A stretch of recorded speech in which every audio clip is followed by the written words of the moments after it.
Here's the 0-1. This is going to be a tough play. Bryant, the Cavs with the right size. James catches, puts up a three. Won't go. Rebound box. Back out to Allen. His three-pointer. Bang! Tie game!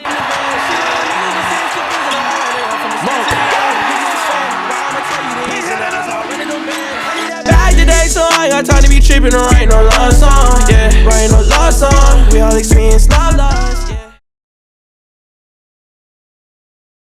What's going on, everybody? This is Parker with Take His Whistle, and we have more Kentucky basketball news. The time has came. Looks like we got one more consistent Kentucky basketball news. I didn't think it would be right now. Sweet 16 starts today, but we are here as Kentucky is not in the Sweet 16. For some people, this might be a blessing. They don't gotta hear me talk about Kentucky basketball. Others might enjoy it. I don't know. But nonetheless, we are here. And I wanted to make this video. It might be a little bit longer of a video. Just talk about everything about the season. What has transpired so far. And since we have lost that Oakland game. And what to expect moving forward. Who do I think is coming back realistically? Who do I think is leaving? The transfers coming in, the freshmen coming in, just all that good stuff. And I believe we're 8 months out before the first game, 9 months out. So, yeah, let's get this thing started. The Kentucky Wildcats finished the season with a record of 23-10. They did nab the second best team in the SEC. And obviously fell first round of the SEC tournament and lost first round of, I shouldn't say first round of the SEC tournament. I guess it's third round of the SEC tournament, first game we actually played. And then the round of 64 in the big NCAA tournament. Disappointing March that doesn't need to be said. Everyone knows that. Extremely underwhelming. Just something that has happened a little too much recently, over the past 4 years. It's definitely different, especially to what I grew up with as far as Kentucky, how I knew Kentucky basketball was.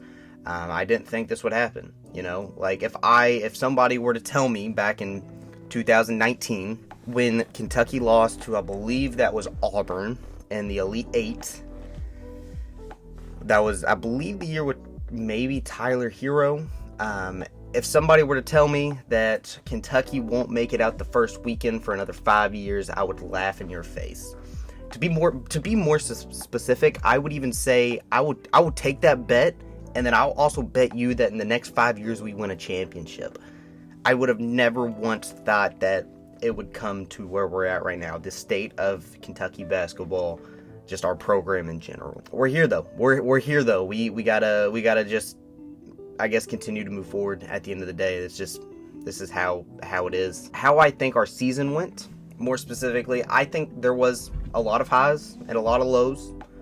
I mean, we just looking at the start of the season, we had the most talented freshman class. We had a class very similar to that Duke team with Zion and Cam Reddish and RJ Barrett, a very talented class. I mean, we had 5 guys that were in the top 23. We had Justin Edwards, that was the 3rd best recruit, DJ Wagner, which was the 4th best recruit, and Aaron Bradshaw, that was the 6th best recruit. Our 2 best freshmen, Reed Shepard and Rob Dillingham, weren't even in the top 10. Right, if that says anything about how just absolute loaded our class was coming in this year. And a lot of people had doubts. We've seen this before. Not maybe to this extent where this was this much talent coming in, freshman wise, but we've seen these absolute stacked freshman classes that just don't necessarily pan out, and we underperform. But the season starts and we go on to go toe-to-toe with Kansas, who was ranked number 1 in the nation at the time. We went toe-to-toe to Kansas, and I don't want to say that Kansas outplayed us that game. I think it was just they had the ball with the last possession pretty much. They hit their free throws. They did what they did, and so it had a lot of people excited, very excited. Just literally a week or two later, we go on to bust Miami, who was ranked 8th in the nation at the time by, I think at one point we were up by 30. Absolute phenomenal. And then following that up, we even had another top 10 opponent in North Carolina that we beat. So just like that, our non-SEC schedule was pretty loaded at the time, and we did very, very well against these top opponents, against Kansas, even though we lost Kansas, Miami, North Carolina. For a bunch of freshmen and Antonio Reeves, who was the leader, but he's really only been there for 2 years. I mean, this team was putting themselves on the map. Then we start SEC play, and we started in Gainesville at Florida. We found a gritty way to win. We knew it wasn't going to be easy, and we found it. We just found that spark, that dog in us, whatever you want to say, to get the win on a terrible shooting night. And then I could go through every win, every win or loss, but I'm not going to. Just wanted to touch on some of the highs, but also at the same time, we had a bunch of low lows. UNC Wilmington at home, we lost. That's laughable.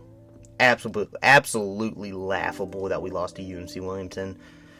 For people who don't know, UNC Wilmington did not make the tournament either this year. They were good in their conference, but I don't think they didn't win their conference, obviously, and they didn't have a good enough resume to even make the tournament. So that is an absolute terrible loss in the grand scheme of things. We also struggled just defending our home court, you know. We lost to Florida, who is a good team. Florida was a very good team, a very good shooting team, a very gritty team. We lost to them. The very next game, we got kind of whooped by Tennessee at home. And then 2 games later, we lose to Gonzaga at home. That out of all 3 of those games, I definitely thought the Gonzaga game was our most winnable. I wasn't too high on Gonzaga, even though they are still in the tournament. But at the time, I wasn't that high on Gonzaga.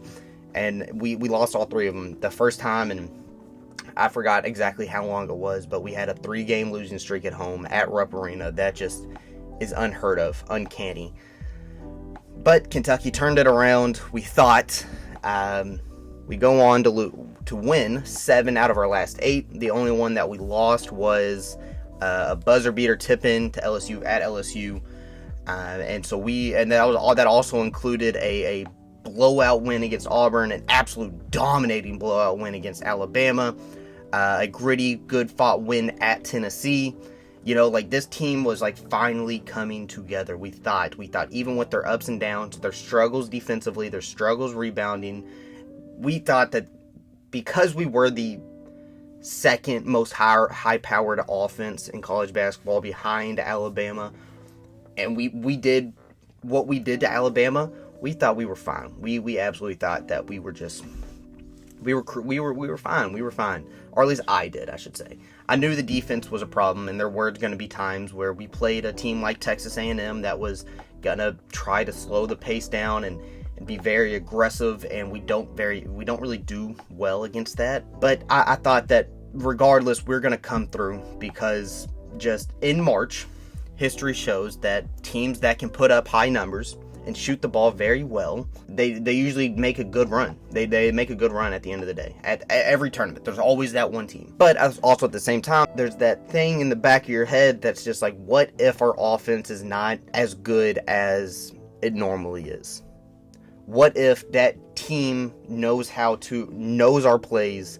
The team that we play in the tournament knows our plays. They know how to defend us. Then what? Because, I mean, more than likely, we're not stopping anybody. There's very few teams in the nation that we would be able to stop defensively, if any at all. What's going to happen?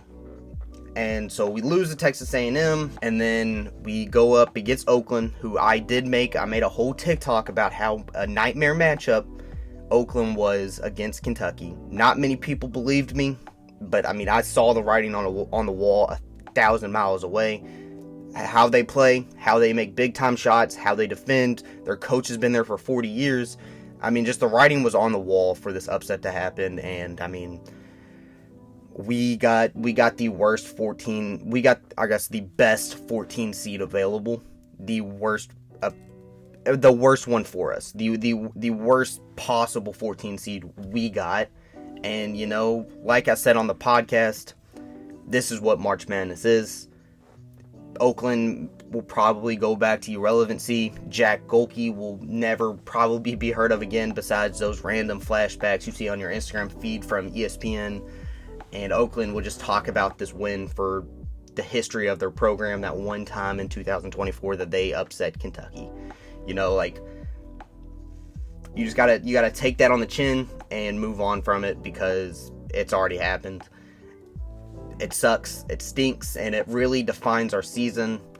That, I mean, like let's just remember back during the Kansas, when we played Kansas, when we played Miami, North Carolina, people were like saying that Kentucky basketball is back, in quotations, is back. We are the most exciting team. You know, like, remember that time against Kansas where Rob Dillingham went off and hit like 4 3-pointers in a row. Like this team was so much fun, and I think all of that gets just completely erased because what we did in March. That does lead me into the next thing that I do want to talk about.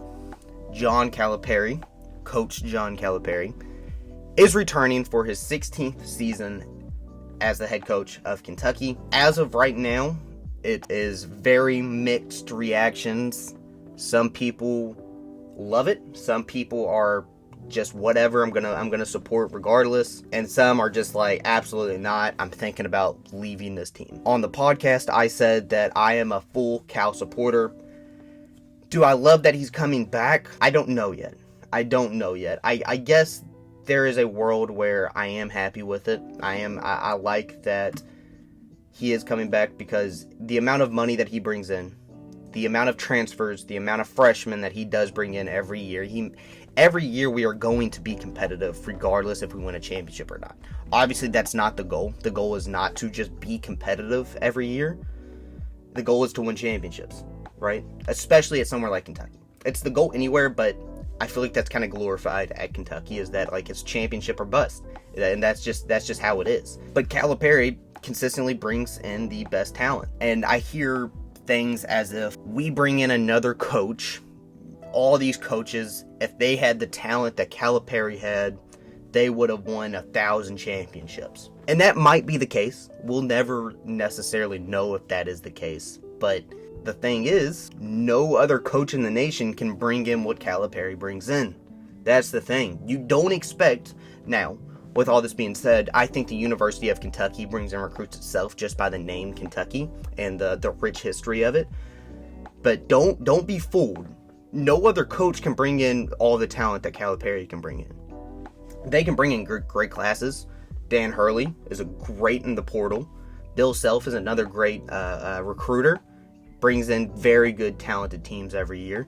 Obviously, Duke, very similar to Kentucky as far as the university itself just brings in players. But I still don't think anybody's at that level that Calipari. Calipari is just a little bit higher than anybody else, in my opinion. And I genuinely think that just because of the stats and year in and year out, we have a top 3 recruiting class. I think that Calipari brings in the most talent possible. Now, with all that being said, I think that Calipari does need to change his ways.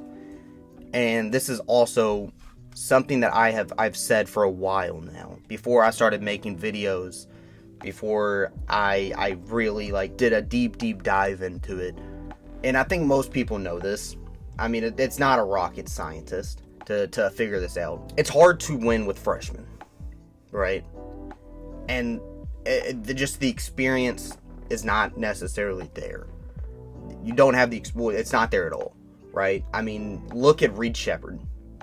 People are harping on Calipari for not having them ready, but how was Calipari supposed to expect Reed Sheppard to play the way Reed Sheppard did? You know, Reed Sheppard had not playing like that. He has not played like that all year long, and then just came out and pretty much looked petrified to be out there. I mean, how are you supposed to get him ready because he hasn't ever shown the things that he did before? You don't even know that exist. You can't get mad at Calipari for something like that. But at the end of the day, he's a freshman. You know that there is a chance that this could happen, regardless of how good he has been all season long. I mean, Rob Dillingham isn't safe either. He had a better game than Reed, but I'm pretty sure he shot 2 of 9, 2 of 10 from the field. I mean, it's hard to get a team ready that you don't know that they're going to act the way they acted. right? Especially if they've just never acted that way before. But like I said, winning with freshmen is already hard.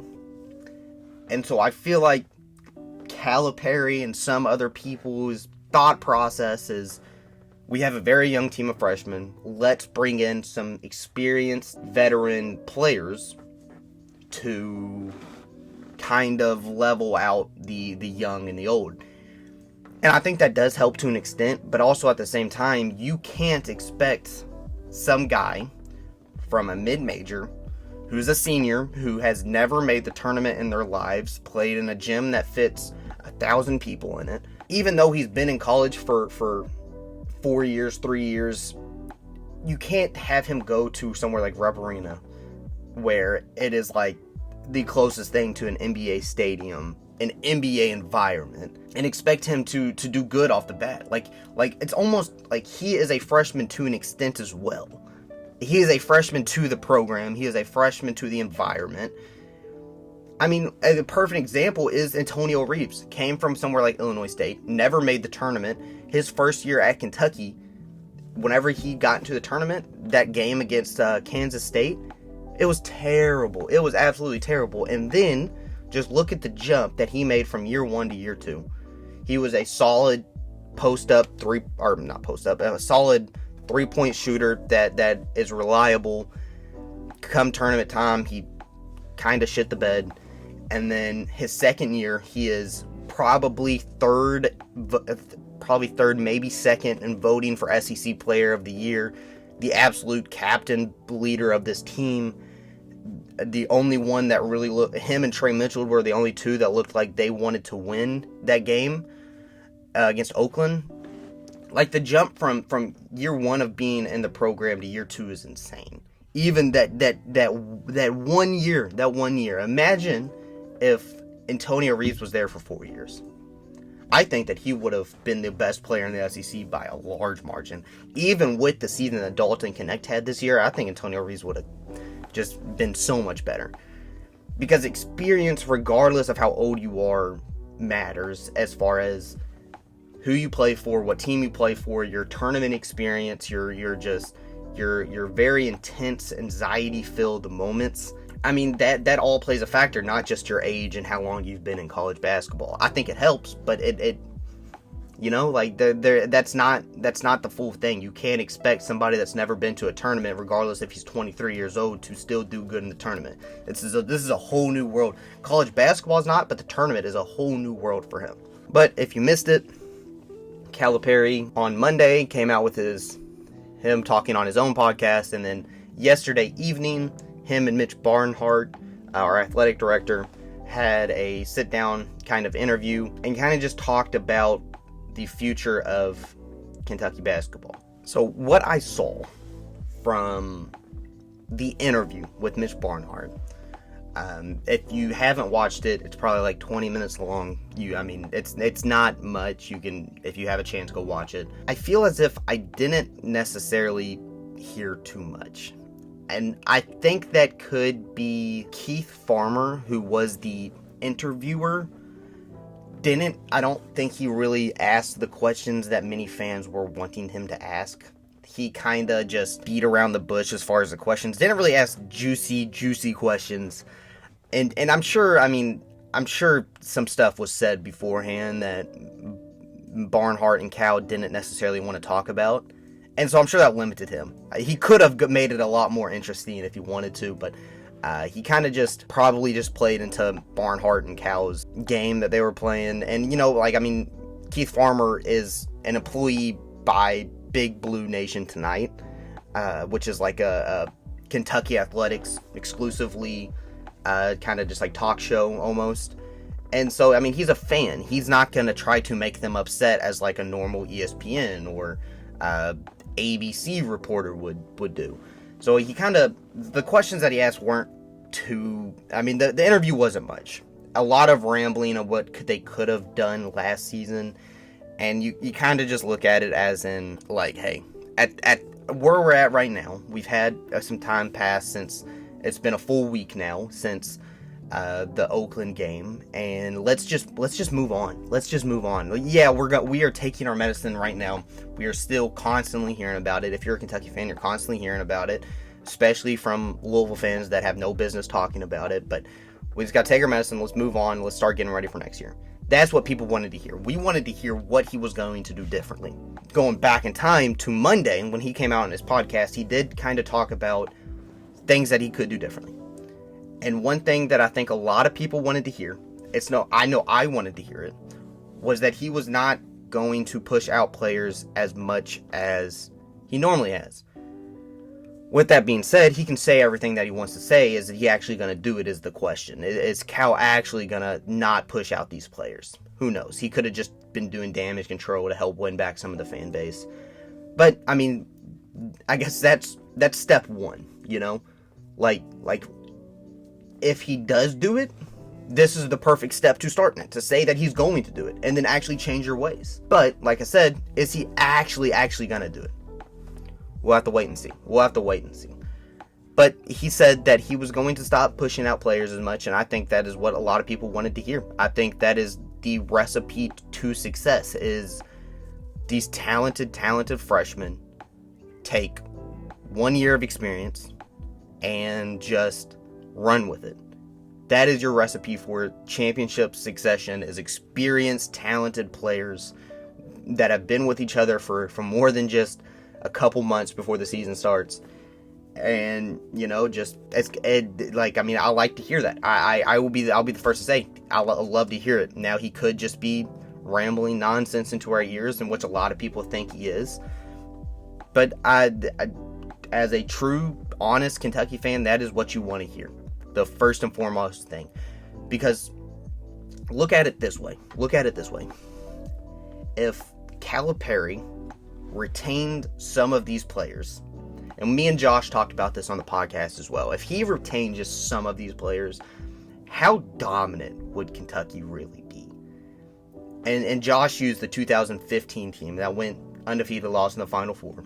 How dominant would that team be if they came back the following year?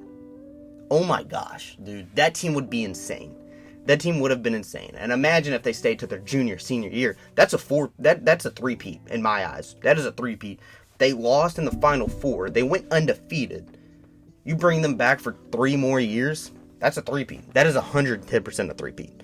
Now, with all that being said, regardless of if you want them to stay or want them to go, if you were projected top 5, top 10, number 1 overall lottery, dude, you go to the draft. I don't know why people are so upset about that at the end. Like, I get that you don't want these players to leave, because, like, what's the point? You have to have a whole new roster every year. But you're a fool. You are an absolute fool if you don't think some of these players should leave and go to the NBA. Go make millions upon millions of dollars. Regardless of staying, you get paid now, but regardless of you staying in college and not, I don't know. I think that if you were good enough to go lottery, you need to go. You need to go. Honestly. That's just how it is. And that is how it is at any university, right? Like, I would love to know, I don't know off the top of my head, but I would love to know a player that was projected to go top 5, come back for a sophomore year. A freshman that was projected top 5 to come back for their sophomore year. And even that, come back for their junior, maybe even senior year. Because there's not many. There's not many out there. So it's like you want these players to do really good in the season, but yet you want them to come back. And if they're coming back, it's probably because they underperformed at the end of the day. Like, I don't know. It's very strange to me. The fans are strange. I don't understand it. But I do think that leads us into a great segue into the upcoming 2024-2025 season. At this point, if you like it or not, Calipari is staying at Kentucky. There's nothing we can do about it at this point. We are going to have to put up with it for 1 more year, even if you don't like it. And I'll admit that after the loss, I even thought that Calipari's time is up. He has done a lot of good, regardless if you think so or not. He has done a lot of good for the university. He's helped a lot of kids. But the game might have just passed him at this point. And that was just in the moment. That was in the moment. That was the night that we lost to Oakland, the following maybe 2 days. But then you sit down and think, no, the game has not passed him. The game really has not. Because the way the game has changed is by NIL and transfers, right?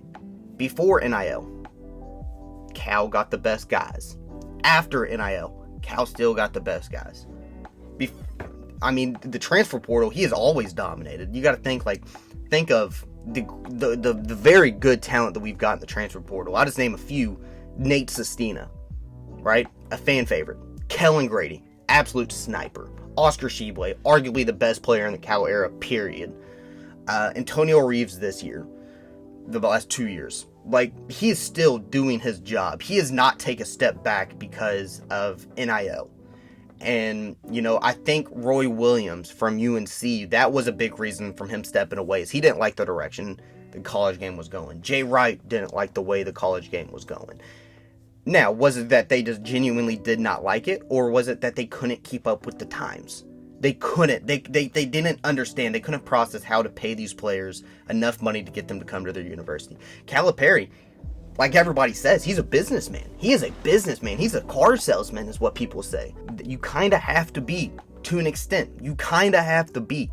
To get the top guys, you have to do that. You have to, you just have to do a little sweet talk. You got to talk business nowadays, and that's just how it is. I could talk about NIL and transfer portals all I want. I'm not the biggest fan of it myself. It is what it is. I'm going to continue to watch college sports. I'll tell you that much. I'm just going to get over it. Get over it at some point. You got to get over it. If you're a true fan, you're just going to have to get over it. But like I said, Calipari's coming back regardless. Whether you want to call this his last ride, his last dance, go ahead. It would be a cool story if Calipari was like, we got one more year. Let's go. Let's go. We got one more year. We'll see what happens at the end of next year. But this right now is the last dance. It would be cool to see.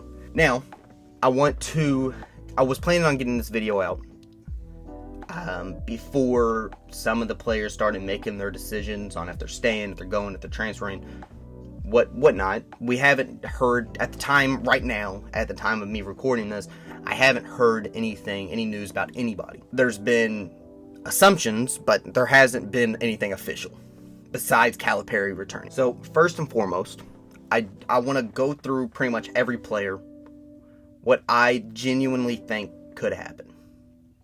This is not best case scenario, worst case scenario. This is what I think. Obviously, for starters, Antonio Reeves, Trey Mitchell, they're gone. They have no more eligibility left, which is very unfortunate, especially for Antonio Reeves to go out the way he did. Never really made a deep run in the tournament. But definitely a fan favorite, a legend, Kentucky legend. Antonio Reeves will forever be in my eyes. But both Antonio Reeves and Trey Mitchell are gone. Next is I do want to talk about Rob Dillingham. As of right now, there is not a world where he doesn't go pro. I think he took a hit on his draft stock after March Madness, after the loss, but I still think that he's still just a pretty much guaranteed top 5, maybe top 10 pick. I believe he's just such a good, crafty scorer. He's going to the league. Regardless of how much money he makes next year at NIL, he's leaving. Rob is gone. Justin Edwards. Justin Edwards is a very interesting case. A lot of people are expecting him to come back for a year 2. Me personally, I don't see it. I think that Justin Edwards is gone. I think he goes pro even if he's very late first round, even second round. I think that he's got to, with even his inconsistencies on the year, he has probably the most potential out of anybody on this team. Justin Edwards does. He just has a full entire bag. He just hasn't necessarily put it together at the next level. And we've seen players like Shai Gilgeous-Alexander, who potentially might win MVP this year. He had all those pieces, and I think SGA had a better Kentucky stint than Edwards did. But, I mean, he had a lot of inconsistencies himself. Keldon Johnson is a great example. Keldon Johnson is an absolute phenomenal example. Someone that came to Kentucky, very streaky, inconsistent, and now he has taken a step back this year for the Spurs, but has consistently really gotten better, more experienced, more comfortable with the game. And, I mean, he is pretty much the second best player on a Spurs team that has Victor Wembanyama on it. I mean, I think Justin Edwards is a very similar case to someone like Keldon Johnson. He will figure it out. I'm not saying that he's going to be an all-star, potential MVP candidate future, but I think that he'll figure it out, be a solid role player, starter for an NBA team someday. So with that, I think Rob and Justin Edwards are your two definite pro goers. I think that Antonio Reeves will definitely try to go pro, and I think Antonio Reeves might test the waters. If not, he'll probably, if he does, he'll have to go at the end of the day, but I don't know if he'll get drafted. He might just be a free agent signee after the draft. But I definitely think that Rob, Reeves, and Edwards are definitely your set in stone, your guys that are going. As far as your definite returns, now this is where it gets interesting. Your definite returns. I see one guy that without a doubt in my mind will return, and that is Adou Therio. Took a huge jump from year 1 to year 2, put on some, obviously he grew, but put on weight, put on muscle, extremely athletic. He's coming back for a year 3 without a doubt in my mind, and he's going to be great. He's going to be absolutely phenomenal, probably going to be a guaranteed starter next year. Ugo is another interesting case. You see a lot of people saying he's going to transfer. Me, specifically, I think that he comes back. Now, if he repeated what he did his freshman year, he would definitely be a transfer. But, I mean, the dude was our starting center for pretty much halfway through the season until the end of the season. Ugo was our main man. Obviously, he does have some stuff to work on, but I think he comes back. Potentially could be our starting center coming into next year, being a junior. Him and Therio could be 2 starting juniors right there and then. That is a lot of experience, and exactly what I was saying, players that came up through the system. I think Ugo comes back. DJ Wagner. Now, DJ Wagner is a very interesting story because he's almost a wild card in my opinion that I just have zero clue. He's right there on that line. I think that DJ comes back. I think that he comes back. Even though we have Boogie Fland coming in, who's a stud point guard.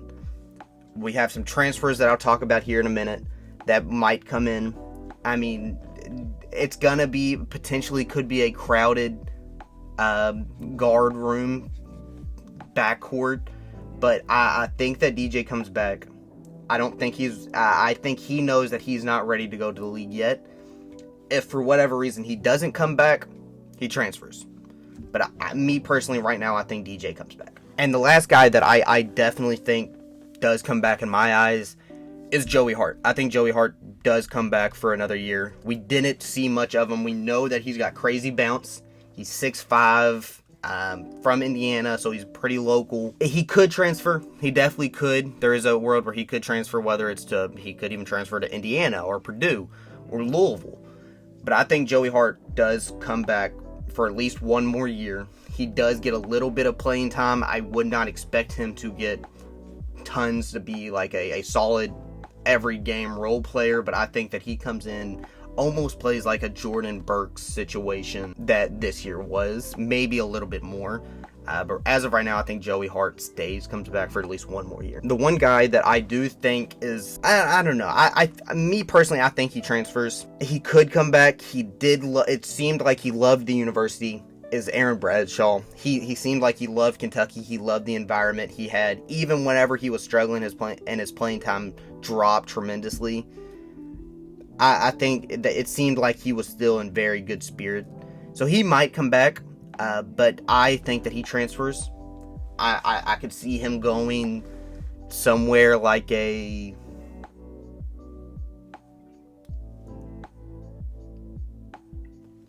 Michigan State type of player, somewhere a little bit more north, closer to home. He's from New Jersey. I'm Penn State maybe. I don't know about Penn State, but I could see him kind of going somewhere a little bit more north. That's not as big time as Kentucky, just like 1 step or 2 steps below Kentucky to really focus on his craft, get consistent playing time, and be able to go to the next step. And with all of that, that leaves us with 3 players left that I have not mentioned. These are my wild cards that I like to say as of right now. That is Reed Sheppard, that is Big Z, and that is Jordan Burks. Those 3 are absolute wild cards. As of right now, I don't know. I can tell you guys what I want to happen, but I genuinely don't know. Jordan Burks is either staying or he's transferring 100%. I mean, he was a 4-star coming into this year, and he had very, very bright moments against Vanderbilt. He came in, gave good moments. He, at one point, was a strong fan favorite. I think Cal kind of overworked him at some points whenever he did get playing time in big-time games. But, I mean, he could take a huge step and be a very good role player next year. Or we could also see him sit in the bench next year, and he would have to wait until his junior, maybe his senior year, to actually get playing time. I don't know if Jordan Burks wants to do that. I don't know if he wants to wait any longer. I'm sure there's many places he'd be a starter at. So, I mean, we've seen that before. Damian Collins is at LSU. Bryce Hopkins is at Providence. Johnny Juzang a few years back went to UCLA. I mean, like, I could see Jordan Burks turning out to be one of the type of that caliber type of player, where he just goes to somewhere else that is in need of him, and he becomes an absolute star for that university. Big Z. This is probably a bigger wild card than Reed Sheppard. I have no idea what is going on through his head. Is he going pro? Is he coming back to Kentucky? Is he transferring? Or is he going back home overseas and playing basketball there until he's ready for the league? I don't know. I genuinely don't know where his head at, what he is expecting to do. Obviously, the season didn't work out to his favor at all. It took him half the season to even get eligibility. And then he came in, made a splash. We thought that he was the next greatest thing in mankind. He underperforms extremely. He has so many flaws, but yet he is still on mock drafts to be drafted. He has tons of potential. Does he go pro? I don't know. I really don't know at this exact moment. I don't. Does he come back? It would probably be best for him if he came back. But, I mean, does he want to? Again, like, we have, if Ugo comes back, we have a big man coming in, freshman-wise. We have if AB comes back, if Bradshaw comes back. There's a couple transfers that we could potentially come in. Like, we may not have room for him again. I think I think if he does come back, he is, I said it about Ugo, but I mean, I think he potentially could be our starting center coming into next year, but I really don't know. He is like, I have zero touch feel on Big Z right now. It's not even funny. I don't know where he's going. And finally, the last guy on this year's current team that I want to talk about is Reed Sheppard. If you've been here this long, this has been a longer video. Reed Sheppard, like I said that if you are projected top 5, if you're projected top 10, if you're projected lottery, you go. And yes, at one point Reed was projected number 1, and after March his stock dropped tremendously. He might have even, I don't know. I mean, there's a bunch of different mock drafts you can base it off. Like, some of them still have him going top 5. Some have him dropping to top 10. Some have him dropping out of the lottery altogether. So I don't know. I don't have a good feeling on as far as his draft stock is. I know as a fan, I absolutely love Reed Sheppard. I love his story. I want him to come back, of course. I think everybody does. I don't know where he is combined-esque, if that makes sense. I don't know. I don't have a feel on Reed's draft stock at all. Because in my eyes, he really was not NBA-style point guard, shooting guard. He played very college-esque. He didn't play in an NBA style. Like, the way Rob played and the way Reed played were completely different. Now, both of them succeeded. But, I mean, Rob played in an NBA-style way. Reed did not. Now, he's so extremely basketball smart, and he has so much basketball knowledge. I've been saying it since this whole season. He's a freshman, but plays like he's a fifth-year senior. So, like, that's what people love about him. He's an absolute sniper, three-point shooter. But at the same time, he doesn't have an NBA style. He doesn't play like he's ready for the NBA. He just doesn't. That's just, it's very strange. I don't know how to describe it. I've never seen a player like that, especially at Kentucky. At this exact moment, I don't know. I don't know. Like I said, my heart wants him to come back. But, I mean, my brains is telling me that if he's lottery, he goes. If he's top 10, he goes. If he's top 5, he goes. We'll have to wait and see. And, I mean, that is what everybody is most, regardless. I think everybody knows Rob's going. And everybody is waiting on everybody else's answers. But I think Reed is definitely the top guy that everybody is like, are you coming or are you going? Are you coming or are you going? I don't know. You know he's going to make a bag NIL-wise, so it's not like he's focused on the money. He loves the university. He grew up a fan. He grew up watching, like he even said in an interview, he grew up watching highlights in the back of class. I don't have a feel on Reed. I don't know, and that is the most anticipating thing about this season, that I am like just glued to my phone, hoping there's an update. Is Reed coming or staying or going? I don't know. I don't know this exact moment. That is all of the current actual players that on this year's team that my personal thing that I think that if they're coming or going, transferring, whatever it may be. Now looking at the incoming freshmen, I'm not going to spend too much time on this. I'm just going to run through them real quick. Right now we have Jaden Quintance. Some of these names I'm not 100% familiar with. Jaden Quintance, Boogie Fland, Carter Knox, Billy Richmond, Samoto Cyril, and Travis Perry. We currently have the second best recruiting class behind Duke. The person I'm most looking forward to coming in is Boogie Fland. He's a point guard, is an absolute stud shot creator, very similar to Rob's playing style. An absolute, very creative, shifty, if you want to call it, scorer. So Boogie Fland is definitely the guy that I'm most looking forward to coming in to the university. But obviously the most anticipated, in my eyes, is probably Travis Perry. They just won a state championship for the state of Kentucky, Lyon County. He does kind of worry me a little bit. And I mean, you could say the same thing about Reed when Reed was coming in, but one difference between Reed and Travis Perry is I thought Reed was more of a go and get your own shot creator.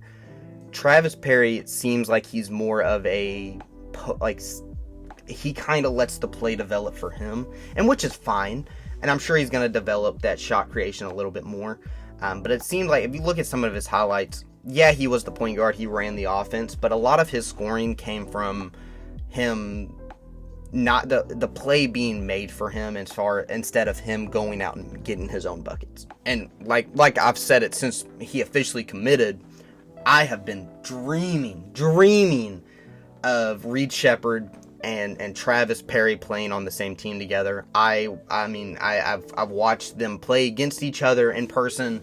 I would love to see them on the same team, especially for Kentucky playing with each other, just for 1 year, even if that's what it is. But yeah, Travis Perry is who I'm most looking forward to, or most anticipating seeing what he can do. But I think Boogie Fland is going to be our best freshman coming into this next year. And finally, the potential transfer targets that we're looking at. Nothing is set in stone. And obviously some people haven't put their name in, especially because, like I said, March Madness starts today, or not starts, but continues today with the Sweet 16. So potentially players could enter. There's still room for people to enter the portal. The main target, who I know that we for a fact we have officially reached out to, is Cliff Amori from Rutgers. He's a center, and he would help us a lot. I really hope that we do get him. He's got a huge list of people that do want him, but I'm hoping that he does decide to go to Kentucky. A very strong, aggressive, physical guy that can grab rebounds, which if our team next year is going to look anything like this year, we're going to need him. We are going to need him, and he would get crazy minutes. And I keep saying this with our big men, but he might even be a starter next year if he did come here. That's the only guy that has been, I think that Kentucky has physically reached out to. I could be wrong on that, but as far as my knowledge, that is the only guy. But there is some other targets I have 3 other ones two of them that a lot of people are anticipating Kentucky to go after, and then one other guy that I would love to see come here. Now, with that being said, all 3 of them are guards, and if Wagner stays, if Reed comes back, Joey Hart, who can play guard, if he comes back, and obviously Boogie's coming in, Travis Perry's coming in, Carter Knox, Kevin Knox's brother, if you guys didn't know, he is also a guard. Like, if we get any of these guys, we're going to have a pretty crowded backcourt, like I already said. But the first guy is Jordan Ivy Curry from UTSA. He is a point guard, all around very good playmaker. I wouldn't be upset if we got him. BJ Freeman, on the other hand, is who I would definitely prefer out of those 2. BJ Freeman from Milwaukee. I believe he averaged like 18, 20 points a game, an absolute bucket getter. I would love for us to get BJ Freeman from Milwaukee. And then finally, the last transfer I do want to talk about briefly is a guy that no one has ever connected him with Kentucky, and he may not want to come here at all. But Isaac McBride, he is a point guard for Oral Roberts. He started his career at, I believe, Vanderbilt, he played 1 year at Vanderbilt, transferred to Oral Roberts, and just consistently gotten better until this last year. He had an absolute breakout year, averaging 19 points a game, shot the 3 ball at 40%. He will be a 5th-year senior, so we would only get him for 1 year. I absolutely am in love with Isaac McBride's game. I think he is just extremely crafty, a creative scorer, and would just be beautiful for this team, especially with the experience and just being able to control the tempo. And like I said, he did play at Vanderbilt. He has a little bit of SEC experience. I don't know how much he necessarily played for Vanderbilt that 1 year he was there, but he does know the SEC a little bit. I would absolutely love for Isaac McBride to come here. Definitely the guy me personally that I am like 100% on board if Kentucky ever even tried to reach out and go grab. The last thing I do want to talk about is potential starting 5. Now, we have a long way to go before then, but it's just I just want to talk about it just for a second. Now, if everything that I did say about our current team, whether they're staying, returning, transferring, whatever, if that is the case, and we have the recruiting class that we have, we are going to have an overload of talent. We are going, more than likely, it's not realistic. It's just, there's too much talent that if I said everything came back and then we also had transfers and we had freshmen coming in, it would just be way too much. But I'm gonna get a picture of it. But this would be what it is. Our starting 5 would be DJ at point, Reed at the 2, Billy Richmond at the 3, Jaden Quinitz at the 4, and Big Z at the 5. And then our bench would look like Ugo, Adou Therio, Boogie Fland, Carter Knox, Clifford Amori, Samodo, Cyril, Travis Perry, and Joey Hart. That is 13 guys that can 110% play. I just don't... that's too much. That is just a little too much in my eyes. I don't see that even being a possibility. But with that, if that is the lineup, then we have a little bit more experience. We have 3 sophomores, 2 freshmen starting. We have 2 juniors coming off the bench. We have a senior coming off the bench. A lot more experience, but like I said, just way too much talent. Not everybody's going to be able to play if that's the case.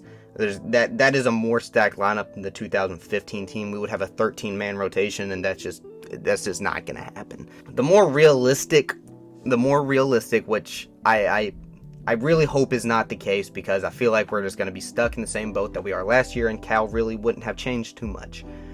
That would be, again, I'm going to try to get a picture up. That would be our point guard being Boogie Fland, shooting guard being Carter Knox, small forward Billy Richmond, power forward Jaden Quinitz, center is Ugo, Adou Therio coming off the bench, Samodo Cyril, Clifford Amori, Travis Perry, and BJ Freeman. All that coming off the bench. There is a little bit of experience, but again, that is a lot of freshmen starting, and that may not even be the starting lineup if that is the case. But that is 10 guys who can play. But in that case, that means we're not having a lot of returners. DJ and Reed both would be gone in that case. In that scenario, and we would have a very, very young team once again, and we kind of know where that gets us. But like I said, that is all just speculation. This video has gotten very long, and I do apologize. I doubt many people are going to make it this far, but if you did, that is amazing. That is awesome. I would love to hear if you did make it this far. But like I said, I will potentially get some updates, maybe more Instagram, Twitter, TikTok, but that's just I wanted to get this video out to really go over how I felt about the season, the incoming freshmen, and you know, just a lot of rambling. You probably don't want to hear all the rambling from me, but like I said, we just kind of got to wait and see, and how the time continues just to go on. But yeah, that's all I got from me today. Might continue to do some of these just kind of videos with just me in it. I don't really know. Baseball starts today. The Chicago Cubs start today, so I might do some Chicago Cub updates if that's what you want to hear. But other than that, I'm Parker with Take His Whistle. Have a good one. Peace.